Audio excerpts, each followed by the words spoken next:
আপনিও বলতে পারবেন না এবং আমিও বলতে পারবো না মহরম মাসের 10 তারিখে যে কিয়ামত হবে 2025-এ হবে কি 2026-এ হবে কি 2027-এ হবে, আমরা কেউই জানি না, একমাত্র আল্লাহ রাব্বুল আলামিন ছাড়া। সম্মানিত উপস্থিত, তাহলে কিয়ামত যদি আসে আমরা কি করে বুঝতে পারবো যে কিয়ামতটা হচ্ছে এবং হবে এবং আসবে? পৃথিবীর বুকে 10টি কাজ যদি আপনি দেখতে পান, আমি আগেবারও বলেছিলাম হাদিসের মধ্যে 15টি এসছে, কোন হাদিসে 5টি এবং কোন হাদিসে 10টি। তো আমি আপনাকে বলি, এই 10টি যদি আপনি পৃথিবীর বুকে চলাফেরার মাধ্যমে দেখতে পান, তাহলে মনে রাখবেন যে কিয়ামত রাউন্ড দিতে লেগেছে, কিয়ামত চলে আসছে।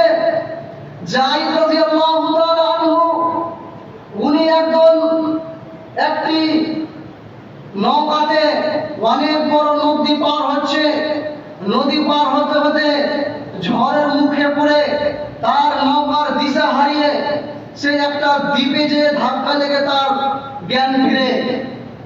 হযরতে যায়েদ রাদিয়াল্লাহু তাআলা আনহু জ্ঞান ফেরার পরে তখনই নৌকা থেকে নেমে উনি পাহাড়ের দিকে আগাইতে লাগলেন।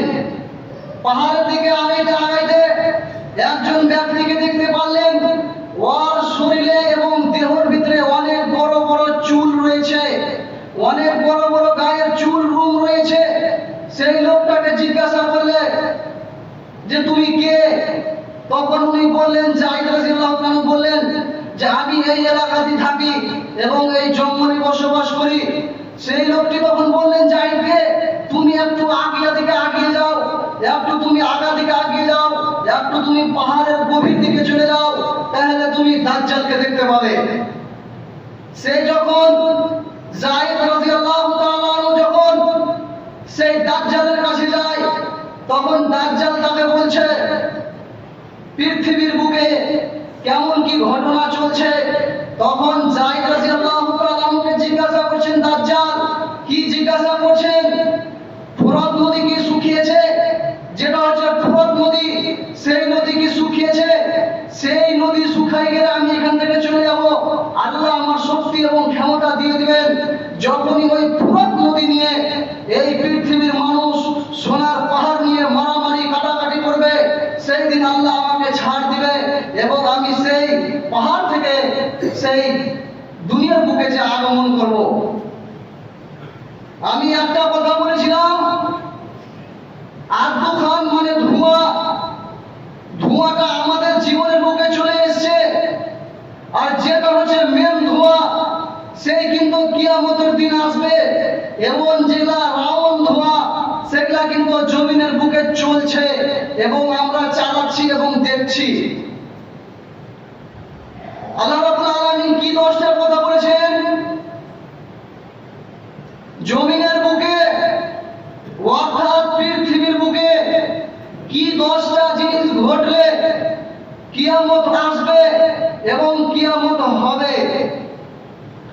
নাম্বার 1 নম্বর হচ্ছে বাবা মায়ের কথাকে অমান্য করা। নাম্বার 2 মসজিদে এসে জোরে কথা বলা। নাম্বার 3 নিজের ছেলে বাপকে গালি দেওয়া, নিজের মাকে গালি দেওয়া, বন্ধুত্ব শুনে হেসে খেলে থাকা। নাম্বার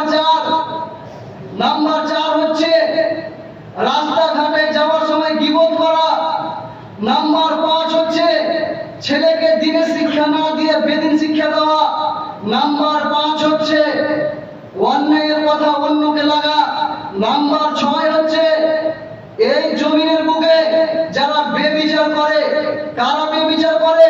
যারা কাউন্সিলর, নেতা, প্রধানমন্ত্রী, মুখিয়া, এরা যারা বেবিচার করে গায়ের জোরে, তাদের কথা বলছেন।